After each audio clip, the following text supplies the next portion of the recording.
Watching the newsroom. My name is Neil Marks. We're continuing our coverage of elections 2020. The latest, of course, being that the Chief Elections Officer, Mr. Keith Lowenfield, has presented his report and observations from the National Vote Recount to the Chair of the Elections Commission, Justice Claudette Singh. What needs to be done at this point is for the Chair of GECOM, Justice Claudette Singh, to call a meeting of the Commission. As far as we know, she has not done so as yet. It's been more than 24 hours since the CEO presented his report to her. We also understand that the CARICOM scrutineer's report has not yet reached the Commission, and that may happen early on Monday. Now, to get perspectives on the report from the Chief Elections Officer, we have with us in studio Nicolas. He's the president of the Georgetown Chamber of Commerce. Nicolas, thank you very much for coming in. Well, thank you, Neil, for the invitation. We just released a statement on our observations, so it's a very opportune time to have this discussion. And I know that your viewers and listeners are particularly interested in, obviously, what is going on, what has everybody seen. And we've had the release of the CEO's report, which was leaked to the media and a number of individuals. So we've all had a chance to peruse what was leaked. I don't know if you got a proper copy, but we only got shots of a couple of pages. We have friends in places, and we have the full, I think it's 40-some pages, including the 2 tables with the tabulation. Good. Nicolas, before we get into details of the recount process itself, having seen the tabulation presented by Mr. Lowenfield and having been in the recount yourself, are you satisfied that the results represents the actual votes that were cast on March 2nd? Yes, so I am satisfied that the tabulation, which led to the certificates for each region, which Mr. Lowenfield then summarized into an overall tabulation, and in the recount order, I think they refer to them as matrices. The summarization of these matrices represents the votes in the ballot boxes.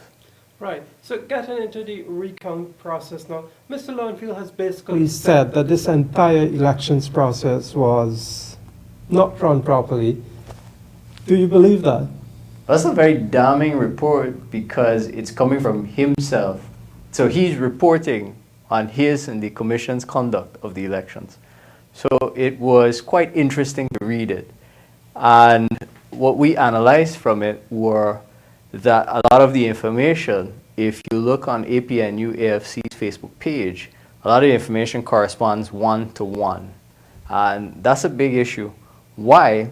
So what we observed is that when you would go through the counting process in the workstations, then the APNU agents would show up with the serial numbers that they had queries with.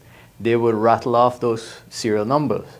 But of those serial numbers, inevitably, you would find only maybe 2 or 3 that were ticked. And I should actually explain that because in our statement, we explained our observers had asked to see what was called the mark list of electors. And we had asked to see it to confirm that the numbers that are being said or called out as being ticked were in fact ticked. But we were denied that opportunity multiple times throughout the exercise, so we stopped asking. We just assumed that it was for information protection or information privacy. In fact, no party agent actually observed those marked list of electors. So when the GECOM personnel received the ballot box, they opened the ballot box. Inside you have the different folders or envelopes that are they're PE envelopes, printed envelopes, and they would empty the contents.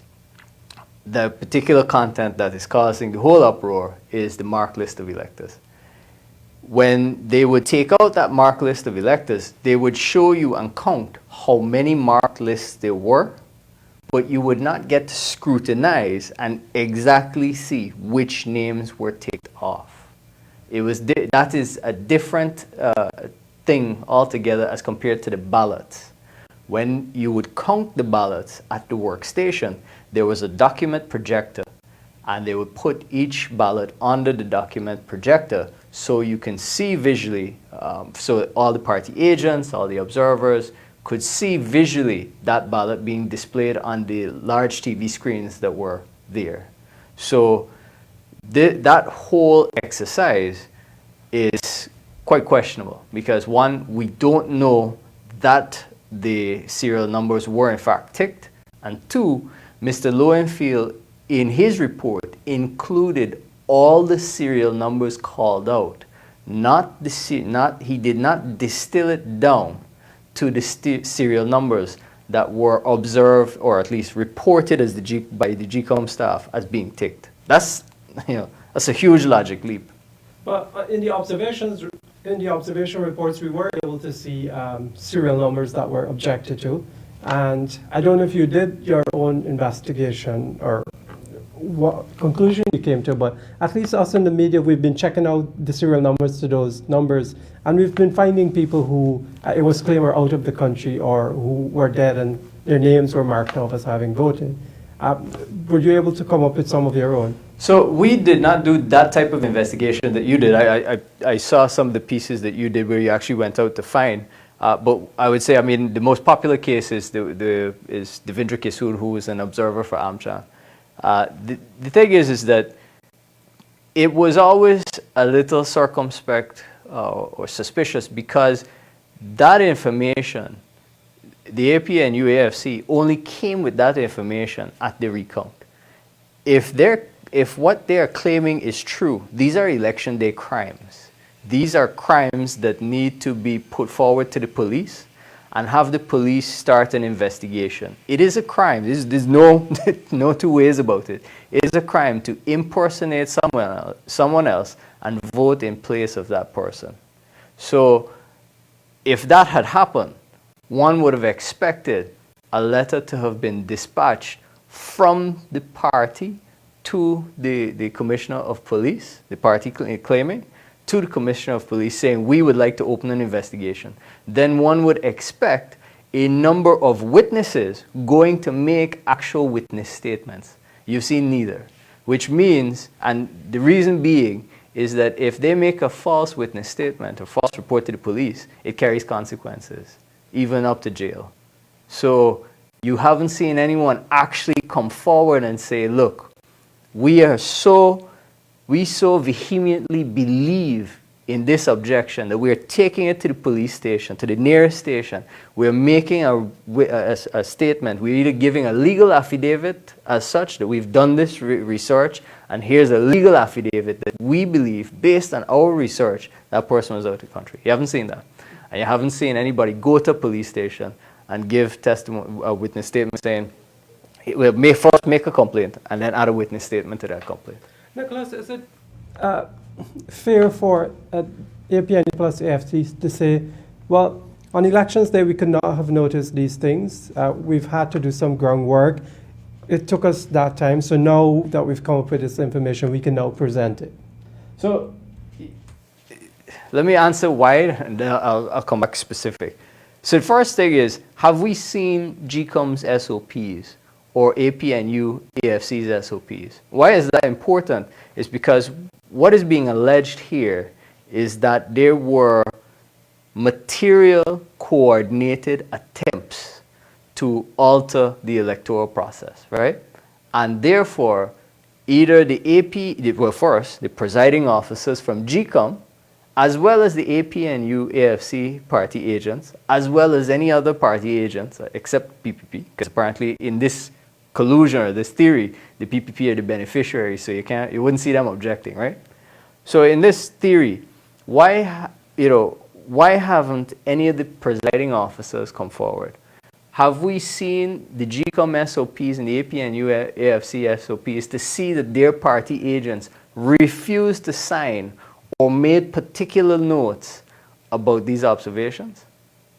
So you're telling me that at the recount, we're making this an issue, but on election night, in the paperwork that defines election night, from the poll books, right, which in some of the workstations we did witness were not there with the ballot boxes, to the SOPs. These SOPs were signed off and agreed to by the APNU AFC agents. So it's very hard for them now to come post fact and say, well, our agents object. your agent signed the SOPs. Right. So go back to my question. Could they have said that, at that time we couldn't tell, but now we've had a chance, we look back at these things and we realize these were off by thousands? And so your exact question was it fair? The answer is, I think this is coordinated and particularly designed because on election night, everyone, to Mr. Lowenfield's credit, he ran a good E-Day process. He did run a very tight ship on E-Day. Everybody from the political parties, including President Granger himself in his statements post E-Day during March and April, said that the E-Day procedures were well run. So it is funny to watch that narrative be turned on its head. And the reason why is because everyone knew the results post E-Day. That's why there's suddenly this different narrative. So, Nicolas, what do you expect would happen with the report from Mr. Lowenfield to the Commission? That's a very tough question to ask me. Do you What I could tell you. Would you go as far as saying that it should be disregarded and the chair should declare the results as presented on the matrices, the additions presented by Mr. Lowenfield? So my disclaimer is I'm no lawyer, right? But I did ask friends who were lawyers for their advice, because what I did once we all got the leaked copies of his report and started to comb through the information, the first thing we as meaning my team and I went back to was what was the recount order, right? And based on the recount order, if you dig through it, in the preamble, they actually give specifications in terms of what they were deeming as observations. Things like the number of electors that were marked off on the mark list, the ballot box, let's say the reconciliation of ballot paper. So how much were issued, how much were used either spoiled, used rejected, used validly cast, the counterfiles that were remaining from the used ballot paper. So that sort of information in the preamble, and anybody can fact check me on this. All you have to do is go back to the gazetted order, check the preamble section, and you'll see what it envisions to be included in the observation report. Then you get to about, I think, sections 11, 12, I think also section 14, deal with what happens to the CEO's report. And my understanding of it, and the persons I'd asked who were lawyers to give me some advice on what to say publicly about this, they said I would not be out of order if I said that that information he put into his report is outside of what was envisioned for the report to contain. It was not envisioned that he would give an opinion on the credibility of the elections, and it was not envisioned that they would capture all this data about alleged migrants and alleged dead persons voting. So you'd expect the Commission to make a declaration of these results? I would expect, based on that premise, and assuming we live in a normal, rational world, right, although you don't think we do? Well, we've had some examples where, let's start with context. There's a lot of context about why. That's why we wrote, I sent that statement to a lot of media houses, and a lot of people said to me, that's very lengthy. Why? But the context of why we got here is important. We got here because there was a lot of controversy surrounding the District 4 tabulation. 9 other regions were pretty much agreed to, except I think Region 5, they had requested a recount. Regions 3 and 5, forgive me if I miss on one of those. But those regions had been agreed to and tabulated in a manner where both of the major parties, all the small and all the new parties, I'll stop saying the word small, all the new parties had agreed that these tabulations are credible. But District 4 went to court, came back from court, went to appeals court, and then you had the president and the opposition leader agreeing to a recount that then was taken to court. So we got to that process because of the District 4 tabulation. Basically, I don't see why, now that we have had what we consider a credible tabulation of District 4, an issue making a declaration off of these results. Nicholas, you're a businessman. If you gave somebody a project with $8 billion and give them to spend it, and then they come back and tell you they completely screwed it up, what will you do? Neil, that's a leading question, right? Let's be fair. The biggest issue we see here is political partisanship of the GECOM secretariat. It's no sense that we keep beating around. Even me, I'm starting. You look at all the international community; they're all starting to look for like everybody has lost diplomatic or nuanced or euphemistic language that we can use to describe what's going on here. You have Ralph Gonsalves, saying what he said. Somebody's trying to steal an election. Let's not beat around the bush. Look, what we are witnessing is that the GECOM secretariat is partial. Mr. Lowenfield's report speaks to that because he did not even distill down a lot of those observations to what was actually observed, that these are the main or crux or crucial issues, right? And so Keith Lowenfield ran a very credible election up to E-Day. And in fact, 9 districts were tabulated credibly. District 4 has always been the issue, and not the voting. It was the tabulation. So we can berate GECOM. We can say a lot of things, and I have been very critical of GECOM. Even from my speech in our signature event, our gala, to now. But the thing is that they delivered what was asked of them. Whether they delivered it efficiently, I think we can all start to look past the declaration to how can we improve and reform the Elections Commission. Because clearly, the Carter Price formula has shown its flaws in this election. And I have witnessed, I saw your interview with Dr. Asher, and you can see the worst thing that has come out of this election is that the young people have been turned off of politics. And what you asked me was to pronounce on whether we think Lowenfield did a good job and GECOM did a good job of doing the elections. They ran a credible election. They could have been more efficient in terms of timing. Their only issue was District 4 tabulation. But what they did with the political partisanship, they have impacted the young people of Guyana severely. And if I could just ask you finally, as this drags out further and gets deeper into controversy, what is it doing for business? Well, before we go to business, what it's doing is ripping the social fabric of the country. So before we even talk about profit, let's talk about people.